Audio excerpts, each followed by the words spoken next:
everyone, and thanks for tuning in. Today I'm going to be making a pineapple mango sunrise. It's a dessert I've created here for you Gibraltarians because it's fruit that I see all the time in the market, so there'll be products that are available to you on a regular basis. We're going to work with sugar today.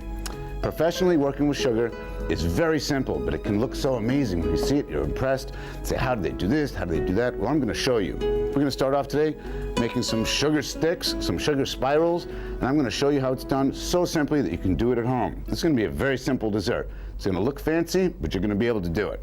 Heavy bottom pot is what I like to start with. I always try to do my sugar work with a heavy bottom pot. This is 440 stainless steel. It won't burn. If you don't have a heavy bottom pot, you can go ahead and do it in almost any pot, but you're going to have to really watch what you're doing because sugar tends to burn really quickly. So here's my heavy bottom pot. I'm going right on a medium heat. I've already got my stove on. Now, when I work with sugar to make sugar sticks, what I do is I use 3-to-1 ratio sugar to water. So that'd be 3 cups to 1 cup, or 3/3 to 1/3, as much sugar as you need to make. You don't want to work with too little of an amount because it'll end up burning really quickly. So I'm going to do 3-to-1, 3 cups sugar, 1 cup water. Let's get it going.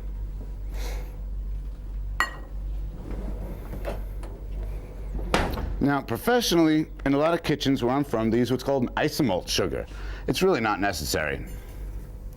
This is regular granulated sugar. I'm going 3 right into the pan. 1, 2, 3. This is a lot of sugar. I can smell that caramelizing already. I'm going to get my water in. 1 cup of water to 3 cups of sugar is 3-to-1. Now, working with sugar is very simple. There are some tricks to the trade that we utilize all the time when we work with sugar professionally, which I'm going to show you. Get your sugar and your water on about a medium heat. You do need to give it a light stir. Make sure your pot is clean, too. You don't want to have any weird little bits showing up later. What can happen is sugar tends to spit up under the side of your pot, and it'll crystallize. If sugar crystallizes on the side of your pan, it'll end up turning into a strange sugary glob. You won't have a nice clear sugar. So what we do is, actually there's a couple of different ways we can take care of this. One way is to put a plate on top of your pan, which I will do. Take a plate and just put it right on top of your pot. Now what's going to happen is the steam is going to rise up onto the top of the plate, come down the sides and wash down the sides of your pan. So any sugar that spits on the side of the pan that starts to crystallize will be washed down right back into your sugar pot. Okay? Another way, professionally, is to take a small brush and a little bit of water and brush around the sides. As the sugar spits on the side of your pan, you just simply take a little bit of water and brush around the side. I said earlier that professionals would use what's called an isomalt sugar. They would also use what's called distilled water. That's very pure water that's very clean. But for these purposes here, we're going to just use regular water. So I've got my brush and some cold water ready so that when my sugar starts to spit, and I'll show it to you, you're going to see it sticking to the sides of the pan. We'll brush it down. You leave your lid on or a plate on just for a few minutes. After the sugar starts to actually bubble and boil away, you can take the lid off and it'll be perfect sugar work. You'll see. Let's get our cutting board ready to start working with some fruit. As always, piece of paper towel, a little bit of water. Don't want our cutting board sliding around. Work safe, work clean. Not going anywhere. Choose a knife that you feel comfortable with. For me, it's a rocking serrated. I'm going to be working with pineapples and mangoes today. Now, I'm going to make a slice of pineapple and cut out the center. The core of a pineapple is going to be very hard and inedible. So you need to cut the core of the pineapple out. I'm going to tear a slice off, put a little bit of sugar on it, and set it aside. Then we're going to start working with mangoes. We're going to make a mango puree to add to some cream, and we're going to make a mango sauce. I'm going to show you. Let's also work with ice cream today. Now, in the restaurant, of course, we all have ice cream machines and we're all fancy. But at home, I think it's going to be easy just to go and buy some vanilla ice cream. I'm going to dice up some pineapple and some mango, and we're going to add that to some vanilla ice cream that you can buy in the store. And I'm going to put it into a ring mold. If you don't have a ring mold at home, you could use anything like a soda bottle would work. You could cut both ends off, anything tubular, and that would give you a ring mold, square mold. You can use almost anything you find in your home. If you put your head to it, cut the bottom off something, now you've got a mold.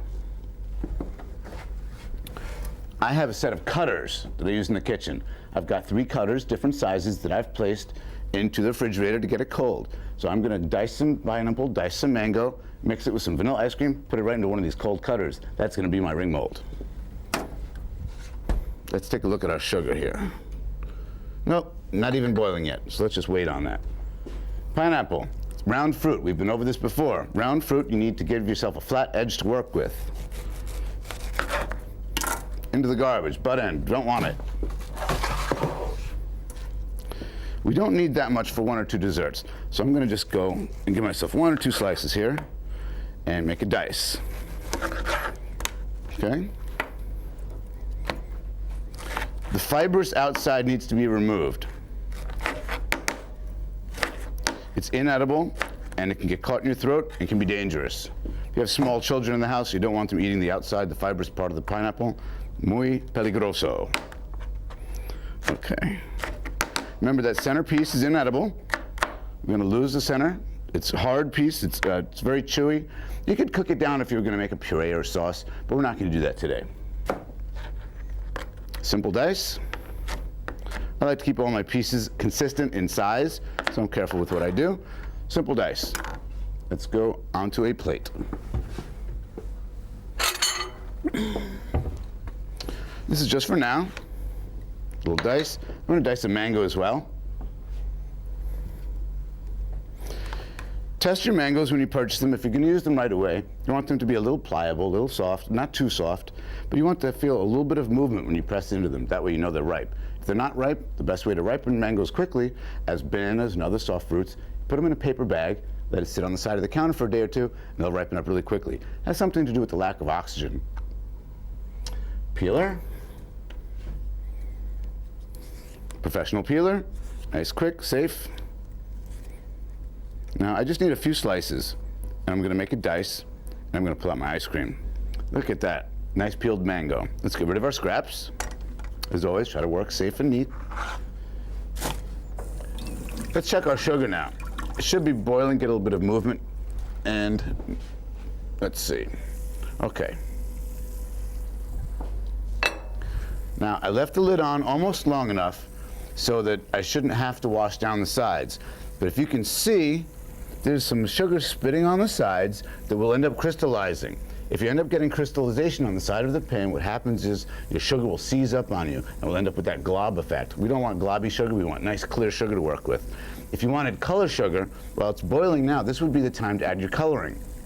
Whether you're working with a paste or a liquid color, if you wanted red sugar, 1 drop of red food coloring into this boiling sugar would give you beautiful red sugar.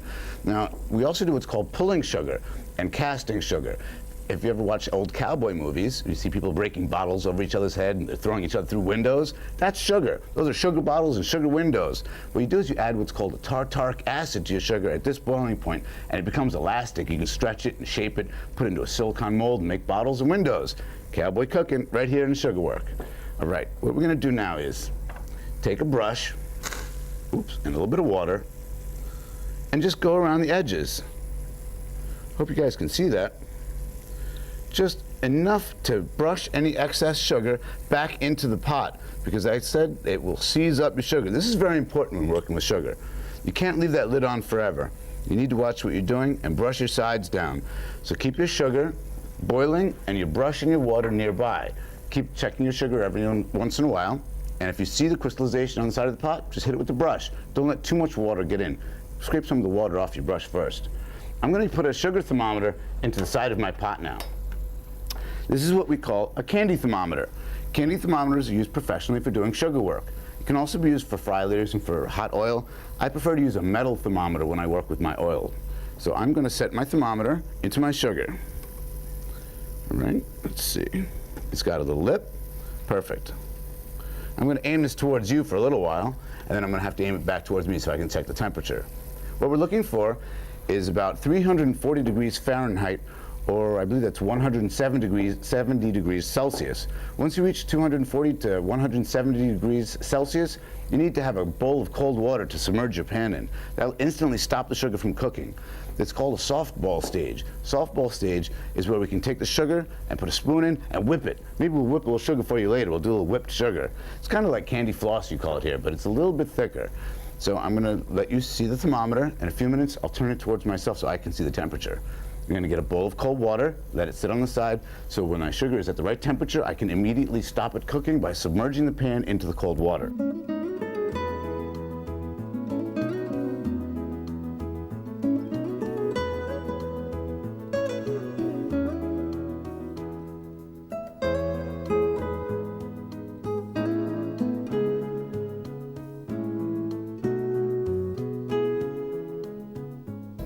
Time to get a little bit of diced mango now to add to the pineapple. Now, a mango has two sides to it. There's a large flat pit in the center. You want to put it up to one side to get nice slices out of it. If you try to go in the wrong direction, you won't be able to get a slice.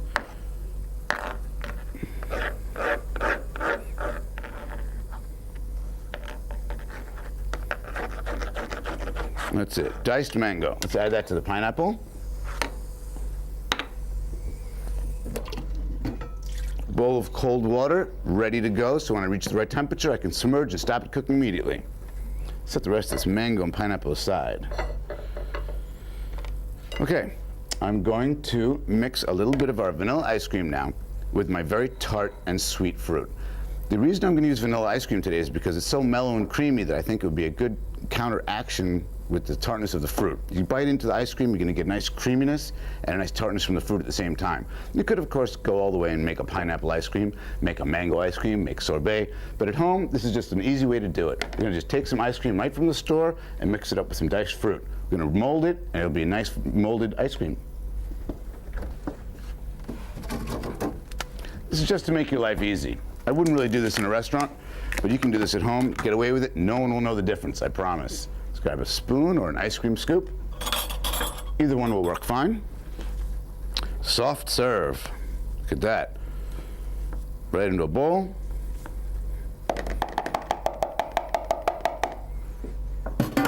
Ice cream back in the freezer. This is not difficult. Anyone can do this. Diced fruit right into your ice cream. Quick mix. Done. Pineapple, mango, diced ice cream. Finished. How quick was that?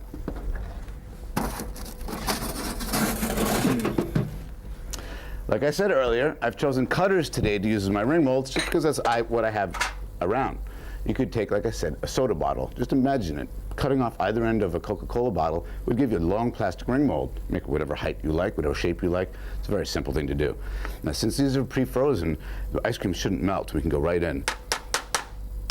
I'm going to fill 2 up, put them right in the freezer, and pull them out and show you how to unmold them when we're ready with the rest of the dessert. Fun. I love making pastries. I love doing pastry work. I like working with sugar. You can be more artistic than you can be with regular food sometimes, using colors and vibrant green leaves. I say that all the time. Okay, 2 ring molds full. Get rid of the other 2. Don't need them. Right back in the freezer before the ice cream starts to melt. This can be done a few days in advance if you like. I tend not to work with my ice cream. If I'm going to use my own ice cream that I make, I tend not to mold it with fruit in advance because the sugar tends to crystallize from the fruit into the ice cream, and ice cream sometimes gets a little film on top of it from the freezer. I'd do it fresh. If you're going to have guests, if you're not having more than 4 or 5 people over, do it day of. I'm going to give myself a rinse here.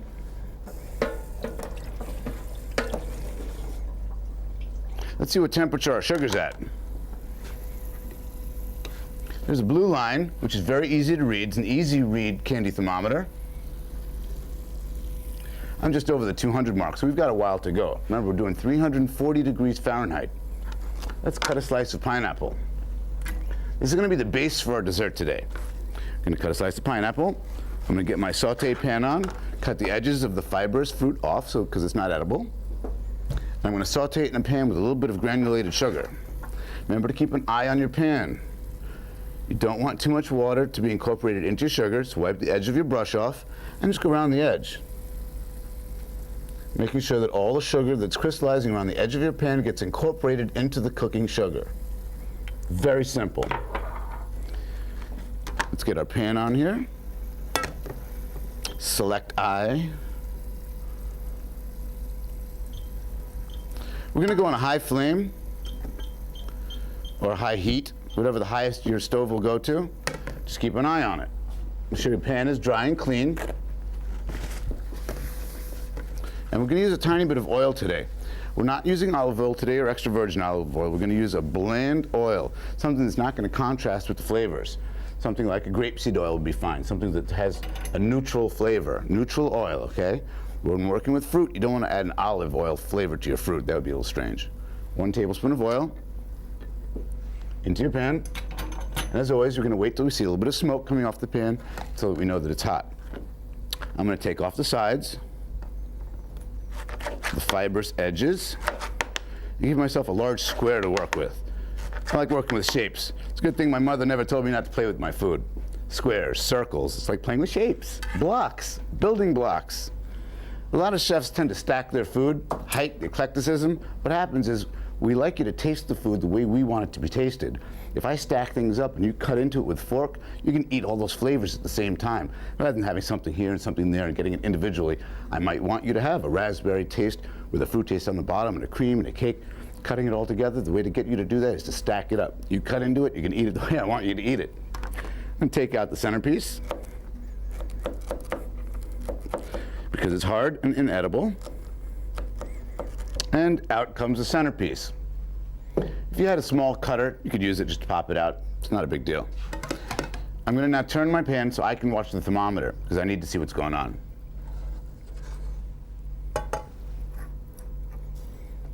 Just to let you know, I'm at 220 degrees Fahrenheit, which is 135, 140 degrees Celsius. So we've got a little while to go here. Pan's getting warm. See the smoke rising off the pan? That's how we know it's hot enough to go in.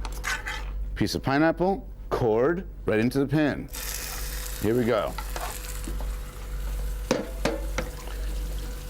In my industry, we say you work clean, you work fast, you work accurate, you keep your job.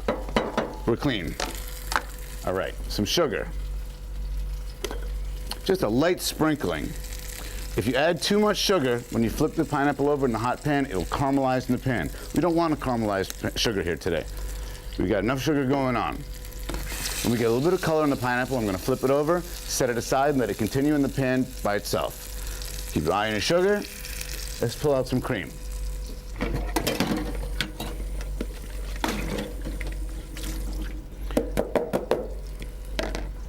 I'm going to whip a little cream and then put it in the refrigerator to chill. I do prefer to use metal bowls. A lot of chefs like to use copper bowls, which have to be washed with vinegar, and it's quite an odd process. Any bowl will do. We're not going to go crazy here today. So any bowl you have at home, go ahead and use. Bowl, cream, whisk, and a little bit of what we call icing sugar back home. Just powdered sugar. It's been pureed 10 times. So a lot of places call it 10x sugar because it's been pureed 10 times and sieved. I need a whisk, some cream. Now we're not going to go crazy doing measurements here. You can do it to taste. Put some cream in a bowl, start whipping, add a little sugar and taste it. If you like it very sweet, add more sugar. If you don't like it too sweet, add less sugar. It's really not that important. There's a lot of sugar going on here today, so we don't have to add too much at each stage. Simply stir your cream. As you start to whip, you're going to incorporate air. That's what makes cream light and fluffy. We want to get it to a soft peak stage. This is a backward whisking motion. A lot of chefs use it. Sugar, pineapple, cream, doing 3 things at once. Multitasking here on GBC. How quick was that? This is a soft peak stage. If you go any further than this, you're going to turn it into butter. This is how butter is made. You whip cream until it gets thick and buttery. This is a perfect soft peak stage. Now it's time to add a little bit of sugar. I can tell by eye that that is a tablespoon. And that was about a cup of cream. 1 tablespoon, cup of cream, quick stir, into the refrigerator. Let's chill it out. Chilling out the cream. Okay, time to flip over our pineapple. Now we're going on to the side I put some sugar on. So it's going to get dark quick on the other side. Look at the beautiful color. Okay, it's golden brown. It's not too dark. But I'm sugar side down now, and that's going to caramelize. So I'm not going to let this go too long. I'd say about 1.5 minutes on each side is more than enough. We'll find out. Sugar temperature is not cooking properly. I'm going to raise my heat just a few notches here on the sugar because it's bubbling really slowly. Now I've pre-peeled some mangoes that I have in the refrigerator, and it's time to check the sugar and the pineapple while we're standing here to make sure we're not burning. Quick flip will do it. All right. Look at that color. It's beautiful. It's ready to go. Out she comes. Let's just get this on a plate and get it cooling down.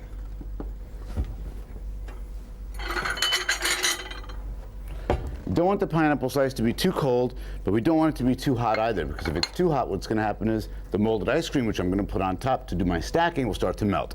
Room temperature to warm is fine, so we're going to let it cool at room temperature. Time to check the sugar. I'm at 270 degrees Fahrenheit, 125 degrees Celsius. Got a little ways to go. Powdered sugar out of the way. Now, time to puree some mangoes. If you wanted to make a mango dessert and the mangoes weren't ripe, they were out of season, you could use unripe mangoes as long as you add your simple syrup. You're going to get the sweetness from the simple syrup, so you'll be all right. Remember, it's always a good thing to keep your area clear. Pots and pans and spatulas you're not using, let's get them out the way. Any container that your immersion blender fits in will be fine. Just make sure, we'll check it first. Yep, no problem. At home, like I said, you could use a regular blender, stand-up blender, or you could use a food processor. Anything that will puree would be fine. I'm going to move this a little closer to me so I can see what's going on. Turn the rest of the stove off. Okay. Remember, looking for 340 degrees Fahrenheit. I'm now at 310.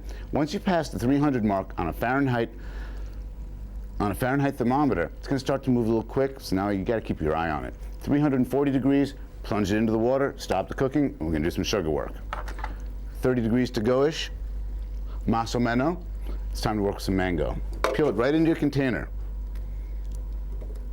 The smaller pieces you work with, the quicker it'll puree. But an immersion blender should do it pretty quickly anyway, so I'm not going to really worry about the size. Just go right down. You can save the pits to chew on later if you like. I've never tried planting a mango pit. I recently planted an avocado pit. It took 8 weeks to sprout, but now I've got an aguacate plant in my house, and I'm very excited about that. Maybe I'll try growing one of these and let you know how it works out. We'll see. It's a little messy, but as usual, the end product's going to be worth it. So make a little mess. Keep one eye on your sugar. We're close. 320 degrees. So I'm going to save some of the puree to add to my cream, and I'm going to add simple syrup to some of it to make a sauce. I'm going to put the sauce in a squeeze bottle today, and I'm going to make little perfect circles, what we call pools in the restaurant industry, on my plate. I'm going to take a little bit of vanilla ice cream, and I'm going to melt vanilla ice cream. In a restaurant, I would make what's called an anglaise. Anglaise sauce is basically vanilla ice cream that isn't frozen. You take egg yolks, and you cook them with sugar and cream, and you make a sauce. I'm going to cheat today, just so you can do it easily at home. There's no reason to go out and start making all these sauces. We're going to take a bit of ice cream, set it to the side at room temperature, and that will be our anglaise sauce. That's enough mango to go.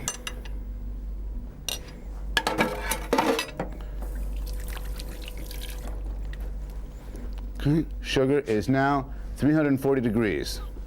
I'm pulling my thermometer out. You don't want to put your thermometer into cold water or cold sink. Always set it aside on a plate because it will break. Pull my water over here. Can we see this at home? I don't know if I can grab a spoon. Look at this golden color, okay? It's not caramelized. It's a golden clear. Submerge. That's going to stop the cooking instantly. Okay, boom, done. There's no more movement on the sugar, so I know that it's cool enough to set aside. We let that sit for a minute. Get rid of the water, don't need it anymore. Get rid of the spoon, back to the mango. Start to puree. Like I said, I want to start with saving some of the puree to add to my cream. So I'm going to add a tiny bit of simple syrup to make a sauce. She's alive. Done. Mango puree. Take a cup, set some aside for the cream. Again, I'm not measuring. I'm making this very easy for you to use at home. We're going to add a little bit to taste. As I added my sugar to taste, I'm going to add mango to taste. We just want a little bit of color. I can tell when I add simple syrup to make sorbets and to make sauces, how much to add. I'm going to show you now that it's so simple, we don't need a measuring cup. What you do is you add a little bit of a time until it's a liquid. That's it. It goes from a thick puree to a liquid. Add a little at a time until it's almost runny. You can see it's still thick. So we add more simple syrup. 50-50 sugar, water.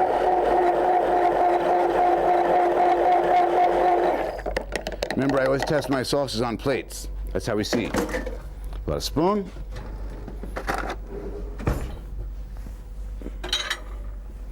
Any small saucer would do. I tend to use white because it shows up better. A little bit on the plate. Ready to watch it run? See how slow that's moving? That is sauce consistency. Mango sauce. Done. I don't even need to taste it. The mangoes were ripe. Sugar and water. How could we go wrong? Done deal.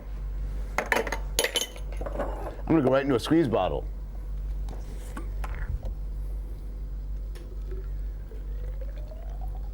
Mango sauce. Right into the refrigerator.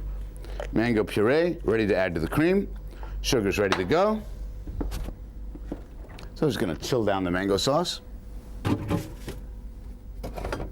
going to pull out some ice cream. This is where we're going to cheat, make our anglaise sauce. No one will know unless they've seen the show. Ooh, that rhymed. Going to take a cup and a spoon. Just take a little bit out, put it in your cup, let it sit somewhere warm. That will be our nice white anglaise sauce. Of course, professionally, we're going to split a vanilla bean. There's going to be little specks of vanilla in there, but we're not going to go to all that trouble today. Sugar work. Sugar's ready to go. Now, in the restaurant, I use my Silapat, which you've seen before, if you've been paying attention. High temperature rubber baking mat. It's made from silicone. That's why it's called a Silapat, okay? I also can use what's called parchment paper. You can use baking paper. Anything non-stick will work. Put it down, grab our pot, get a spoon. I'm going to make some sugar sticks now and some sugar spirals. So simple. Back and forth. Look at that. Nothing to it at all. Just back and forth, back and forth. Those are going to be sugar sticks. Let's do some spirals. Very simple. Little spirals, big spirals, spider webs. Go back and forth over them to give them some strength. Looks messy now? Wait till you see it on the plate. You've seen me cook before. All right. Simple. That's it. Done. We made sugar sticks. We made sugar spirals. I've got some ice cream melting here. That's my anglaise sauce. Now, you could put your anglaise sauce into a squeeze bottle, make little dots and little pools. I'm just going to use a spoon because I'm sure you have a spoon at home. Make life easy. Time to get back to our mango puree. This is the puree that I did not add the simple syrup to. Can add a dab of it to our cream just to give it some color and a little bit of mango flavor. We're not looking for bright orange cream. Half a tablespoon. More than enough. Let's give it a quick stir. That's it. Mango cream. Give it a taste. Mango-y. All right, back into the fridge. I'm gonna end up giving that a light whip right before I use it just to get that soft peak up again. Let's choose a plate. Square plate, round plate, whatever you choose. This is kind of funky. Let's go with this one. It's a nice square plate. Spatula. Pineapple in the center. Look how pretty that looks. Ooh, cowboys don't say pretty. Center of the plate. How about some of that mango puree?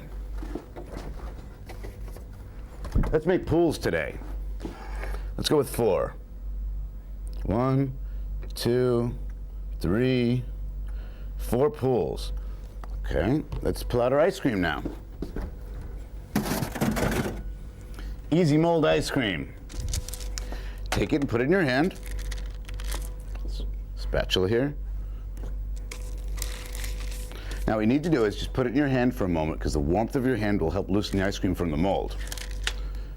1 second, 2 second, 3 second, push. Boom. Let's get these out of the way. You can put your nice big spirals on, but I'm not going to today. Let it whisk. Now, the mango puree in the cream, just a quick whisk to get it back to a stiff peak. I'm gonna go right on top. I'm gonna show you how to make pretty little marks in your mango sauce with the anglaise sauce. We just basically want a dollop of cream on top. I like the creamy consistency. A little dollop. Professionally in kitchens, we go around the side of a bowl, we make a perfect canal. It's not necessary, but if you want to see one, here's a canal. Side of a bowl, on top. There's your canal. Let's go with some sugar sticks. See how easy they break off? Stick them right in. A little pizzazz. See that? Look how neat that looks. They're hard. These will stay for a long time. Keep them in a dry, cool area. Back home, we use what's called desiccant packs. They absorb moisture. You can put some rice in the bottom of a pan if you wanted to. Put a lid on it. Okay. Starting to look kind of fancy, huh? Sugar sticks, right in. Okay, we're getting close. Let's get a spoon out. Some of the anglaise sauce. I'm just gonna put a little drip right in the center of the mango. Look at that. This is where we can start to get a little fancy. Now, you can use a toothpick, a knife, back of a spoon, really doesn't matter. I'm gonna go right into the center where the white anglaise is and streak it right through. Just to get little streaks. I'd use a toothpick in the restaurant. Okay, little streaks. Now, as always, what do I do last? Magic cupboard. The name of today's dessert is a mango pineapple sunrise. Now you're gonna see why. Got some mango chips here today, bunny ears, and a large pineapple chip for the sunrise. Okay, there we go. Done, very simple. Let's get a mint leaf out the fridge. Why not? A little contrast of color. How do we keep our mint leaves? In cold water, in the fridge, vibrant, green. On the plate, je suis fini. Here's my pineapple mango sunrise. I've got the large chips in the back, I've got chips in the front, sugar sticks, mango sauce, anglaise sauce, mint leaf, ice cream, and a slice of pineapple underneath. Join me next week on Wednesday on GBC. See what I create next.